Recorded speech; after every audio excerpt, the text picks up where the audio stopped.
ஓம் ஸ்ரீ குருபியோ நமக. ஓம் ஸ்ரீ மகா பெரியவா சரணம். ஜூலை 18ஆம் தேதி நாளைய தினம் ஆடி மாதத்தோட முதல் வெள்ளி. இப்ப நாம சொல்லக்கூடிய இந்த 2 தானியங்களுக்கு மேல ஒரே ஒரு தீபத்தை நீங்க ஏத்தினாலே போதும். போதும் என்றாலும் பணம் வரும், வீட்டில் செல்வம் தாண்டவம் ஆடும். அது என்ன தானியம், அது எப்படி தீபத்தை ஏத்தணும்னு பார்க்கறதுக்கு முன்னாடி நம்மளோட வீடியோஸை இப்போ நீங்க ஃபர்ஸ்ட் டைம் பார்க்குறீங்கன்னா மறக்காம சப்ஸ்கிரைப் பண்ணிக்கோங்க.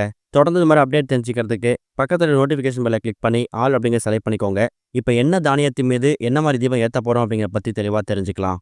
ஆடி மாதம் அப்படின்னு சொன்னாலே அது அம்மனுக்கு உகந்த மாதம். அதுலயும் ஆடி வெள்ளி அப்படிங்கிறது ரொம்ப சிறப்புக்குரிய நாள். ஏன்னா வெள்ளிக்கிழமை அப்படிங்கிறது மகாலட்சுமி தாயாருக்கும் மாரியம்மனுக்கும் அம்மனுக்கும் உகந்த ஒரு நாள். ஆடி மாதத்துல வரக்கூடிய வெள்ளிக்கிழமை எக்கச்சக்கமான பலன்களை தரக்கூடியது.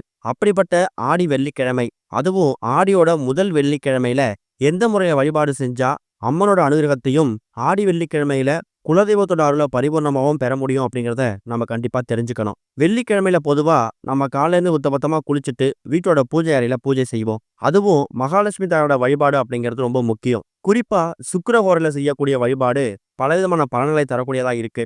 இந்த ஆடி மாதத்தோட முதல் வெள்ளிக்கிழமை அன்னைக்கு நாம அதிகாலை எழுந்து வழிபாட்டை செய்யலாம். நிறைய பேரு பிரம்ம முகூர்த்த நேரத்திலேயோ இல்லைன்னா காலையில ஒரு 6 மணிலேருந்து 7 மணி இந்த நேரத்திலேயோ கூட நீங்க உங்க வழிபாடை செய்யறது பலவிதமான நன்மைகளை ஏற்படுத்தும். வெள்ளிக்கிழமையில, அதுவும் ஆடி வெள்ளிக்கிழமையில சுக்கிரஹோரை அப்படின்னு அழைக்கப்படக்கூடிய 3 நேரங்கள் இருக்கு. காலையில 6 மணிலேருந்து 7 மணி, மதியம் 1 மணிலேருந்து 2 மணி, இரவு 8 மணிலேருந்து 9 மணி. இந்த 3 நேரங்களும் சுக்கிர பகவானோட ஆதிக்கம் உச்சம் பெற்றிருக்கக்கூடிய அற்புதமான நேரங்கள். இந்த நேரத்துல பூஜை செய்தா பலவிதமான நன்மைகள் நமக்கு கிடைக்குமா. இந்த வருஷம் ஆடி மாதத்துல நமக்கு மொத்தமா 5 வெள்ளிக்கிழமைகள் இருக்குது. ஜூலை 18, ஜூலை 25, ஆகஸ்ட் 1ஆம் தேதி, ஆகஸ்ட் 8ஆம் தேதி, ஆகஸ்ட் 15ஆம் தேதி. இந்த 5 வெள்ளிக்கிழமைகளையும் நாம ஒரு மிகப்பெரிய வரப்பிரசாதமாக தான் பார்க்கணும். இந்த 5 வெள்ளிக்கிழமைகள்ல ஏதாவது ஒரு வெள்ளிக்கிழமையாவது முழு மனசோட பக்தியோட வீட்டுல குலதெய்வ வழிபாட்டையும் அம்மனுக்கான வழிபாட்டையும் பண்றதுக்கு நீங்க முயற்சி பண்ணுங்க.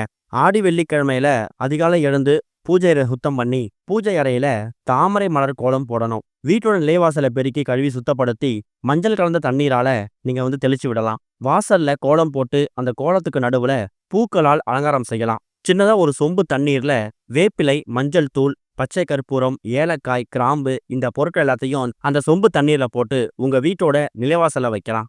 ஆடி மாசத்துல வரக்கூடிய ஒரு நாளும் நமக்கு விசேஷம்தான். அதுலயும் ஆடி வெள்ளி, ஆடி செவ்வாய், ஆடி பூரம், ஆடி அமாவாசை, ஆடி பௌர்ணமின்னு இந்த மாதத்துல நமக்கு பலவிதமான நன்மைகள் காத்துக்கிட்டு இருக்கு. இந்த ஒரு நாளும் நீங்க செய்யக்கூடிய ஒரு பூஜைக்கும் தனித்தனி பலன்கள் கிடைக்கும். தினமும் ஆடி மாதத்துல உங்க வீட்டு பக்கத்துடைய அம்மன் கோவிலுக்கு போயிட்டு வழிபாடு நடத்துறது விசேஷம்தான். ஒருவேளை தினமும் போக முடியலையா, வாரத்துல 2 நாள் ஆடி வெள்ளி, ஆடி செவ்வாயில வீடு பக்கத்துடைய அம்மன் கோவிலுக்கு போயிட்டு ஒரே ஒரு தீபம் போட்டுட்டு வாங்க. குலதெய்வ வழிபாட்டுக்கும் முக்கியத்துவம் கொடுக்கக்கூடிய மாதம் இந்த ஆடி மாதம். உங்க வீடு பக்கத்திலேயே குலதெய்வம் இருக்கு அப்படின்னா வாரத்துல ஒரு முறையாவது இந்த ஆடி மாதத்துல வாரம் ஒரு முறை கோவிலுக்கு போயிட்டு வாங்க. இல்ல கோவில் ரொம்ப தூரமா இருக்கு, ஆடி மாதத்துல ஒரு முறை மட்டும்தான் போக முடியும் அப்படின்னாலும் அந்த ஒரு முறையாவது ஆடி மாதத்துல குலதெய்வ கோவிலுக்கு போயிட்டு குலதெய்வ கோவிலுக்கு தேவையான எல்லா பொருட்களையும் வாங்கி கொடுத்து அபிஷேகம் கொடுக்கலாம். அன்னதானம் செய்யறதுக்கான பொருட்களை உங்க கையில வாங்கி கொடுக்கலாம். வெல்லம் வாங்கி கொடுக்கலாம். இது எல்லாமே ஒரு வருடமும் ஆடி மாதத்தன்னைக்கு நீங்க இயல்பா பண்ணக்கூடிய வழிபாட்டு முறைகள், பரிகார முறைகள். இது போக இப்ப நாம சொல்லக்கூடிய இந்த ஒரு தீபத்தை உங்க வீட்டோட பூஜை அறையில சுக்கிரஹோரை சொல்லியிருந்தோம்ல, காலையில 6 மணிலேருந்து 7 மணி, மதியம் 1 மணிலேருந்து 2 மணி, இரவு 8 மணிலேருந்து 9 மணி. இந்த 3 1 மணி நேரங்கள்ல ஏதாவது ஒரு மணி நேரத்தை நீங்க தேர்ந்தெடுத்து இந்த தீபத்தை ஏத்திக்கலாம். இந்த தீபத்தை ஏத்துறதுக்கு உங்களுக்கு மொத்தமாவே 2 பொருட்கள் தான் தேவைப்படும். அதுல முதல் தானியம் வெள்ளை மொச்சை. வெள்ளை மொச்சை அப்படிங்கிறது சுக்கிர பகவானுக்கு உரிய ஒரு தானியம். ஒருத்தவங்க வீட்டுல யாராவது ஒரு நபருக்கு சுக்கிர தோஷம் இருந்துச்சுன்னா வாரம் வரக்கூடிய வெள்ளிக்கிழமையில இந்த சுக்கிரஹோரை இருக்குல்ல, 3 1 மணி நேரங்கள், அதை சின்னதா கிண்ணத்துல வெள்ளை மொச்சையை வைத்து சுக்கிர பகவானா பாவித்து ஒரு தீபம் ஏத்தி அந்த தீபத்துக்கு முன்னாடி வெள்ளை மொச்சை வைத்து வழிபாடு செய்யணும். அது மூலயமா சுக்கிரதோஷம் குறையும். சுக்கிரதோஷம் குறைஞ்சு ஒருத்தங்க வாழ்க்கையில சுக்கிர பார்வை பட்டுட்டாலே பரம ஏழை கூட பணக்காரரா மாற முடியும். அந்த அளவுக்கு நல்ல விஷயங்களை வாரி வழங்கக்கூடிய அற்புதமான ஒரு தானியம் இந்த வெள்ளை மொச்சை. அடுத்ததா ஒரே ஒரு கைப்பிடி அளவு பச்சரிசி. பொதுவா பச்சரிசிய சிவபெருமான் வழிபாட்டுக்கும் சந்திரபவன் வழிபாட்டுக்கும் பயன்படுத்துவோம். ஆனா அதை விட அதிகமான பலன் மகாலட்சுமி தாயாருக்கு நம்ம வழிபாட்டுக்கு பயன்படுத்துறது. பச்சரிசியில மகாலட்சுமி தாயார் வாசம் செய்யறாங்க.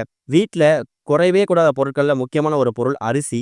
அந்த அரிசியில பச்சரிசி வீட்டுல குறையவே கூடாது. குறைந்தது ஒரு 1 கிலோவாவது நம்ம வீட்ல பச்சரிசி எப்போதும் இருந்துகிட்டே இருக்கணும். அந்த பச்சரிசியில மகாலட்சுமி தாயார் வாசம் செஞ்சுக்கிட்டே இருப்பாங்க.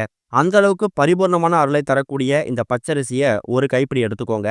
அதுக்கு நடுவுல நீங்க தீபம் ஏத்துறதுக்கு ஒரே ஒரு மண் அகல் விளக்கு. ஒருவேளை மண் அகல் விளக்கு இல்லன்னா, நீங்க தினமும் பூஜைக்கு பயன்படுத்தக்கூடிய ஏதாவது ஒரு விளக்க பயன்படுத்திக்கலாம். கூடுமான அளவுக்கு மண் அகல் விளக்கு பயன்படுத்துங்க. இந்த 3 சுக்கிர ஹோரையில ஏதாவது ஒரு சுக்கிர ஹோரையில சின்னதா தட்டு மேல இப்ப நீங்க வீடியோல பார்க்குற மாதிரி 2 பகுதியா பிரிச்சுக்கோங்க. ஒரு பகுதியில வெள்ளை மொச்சையையும், ஒரு பகுதியில பச்சரிசிய வைத்து, அதுக்கு நடுவுல ஒரே ஒரு மண் அகல் விளக்க வைத்து தீபம் போடணும். எந்த புறம் எந்த தானியத்த வைக்கணும் அப்படிங்கிற கணக்கெல்லாம் கிடையாது. 2 பாதியா பிரிச்சுக்கோங்க. ஒரு பகுதியில வெள்ளை மொச்சையும், ஒரு பகுதியில பச்சரிசி இருக்கிற மாரி பார்த்துக்கிட்டாலே போதும். அதுக்கு நடுவுல அகல் விளக்க வைத்து நெய் தீபம் போடக்கூடாது. தீப எண்ணெய் ஊத்தி தான் தீபம் போடணும். இந்த தீபத்த இரவு ஒரு 8 மணிலேருந்து 9 மணி இந்த 1 மணி நேரம் உங்க வீட்டோட பூஜை அறையில ஏத்தி வச்சுட்டு, மற்ற விளக்குகள்லாம் எப்பவும் போல எரியட்டும். அந்த விளக்குகளுக்கும் இதுக்கும் சம்மந்தம் கிடையாது. இது நீங்க ஆடி வெள்ளிக்காக சுக்கிர பகவானையும், மகாலட்சுமி தாயாரையும் உங்க வீட்டுக்குள்ள வரவழைக்கிறதுக்கான ஒரு தீபம். இந்த தீபத்த பூஜை அறையில ஏத்தி வச்சுட்டு, முதல்ல உங்களோட குலதெய்வத்த, இஷ்ட தெய்வத்த வேண்டிக்கோங்க.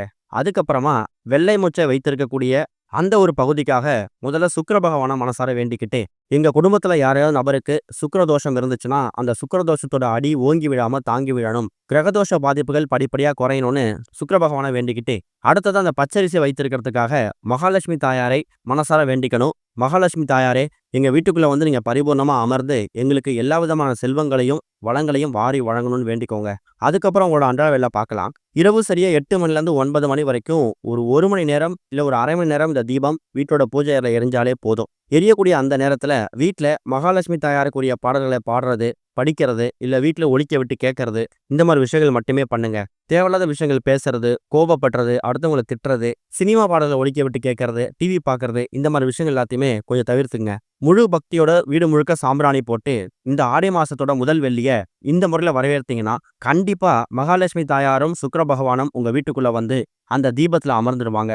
அது மூலியமா இந்த ஆடி மாதம் முழுக்க உங்களுக்கு நல்லது மட்டுமே நடக்கும். சில பேருக்கு அவங்க ஜாதகப்படி ஆடி மாதம் அப்படிங்கிறது சரியில்லாத மாதமா கூட இருக்கலாம். அதாவது ஒரு வீண் விரயம், வீண் செலவு ஏற்படக்கூடிய மாதமா கூட அமைஞ்சிருக்கலாம். இதை நீங்க வருடா வருடம் ஆடி மாதம் வரும்போது நீங்க இதை ஃபேஸ் பண்ணியிருப்பீங்க.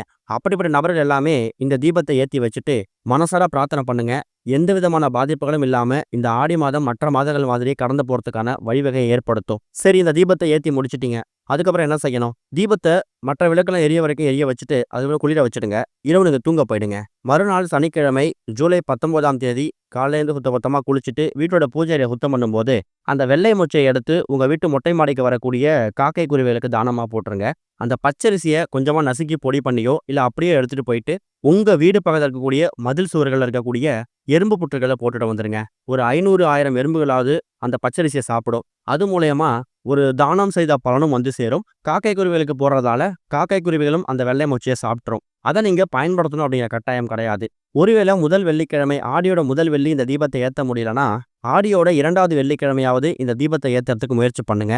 கண்டிப்பா நிச்சயம் பலன் கிடைக்கும். ஓம் ஸ்ரீ குருபியோ நமக. ஓம் ஸ்ரீ மகா பெரியவா சரணம்.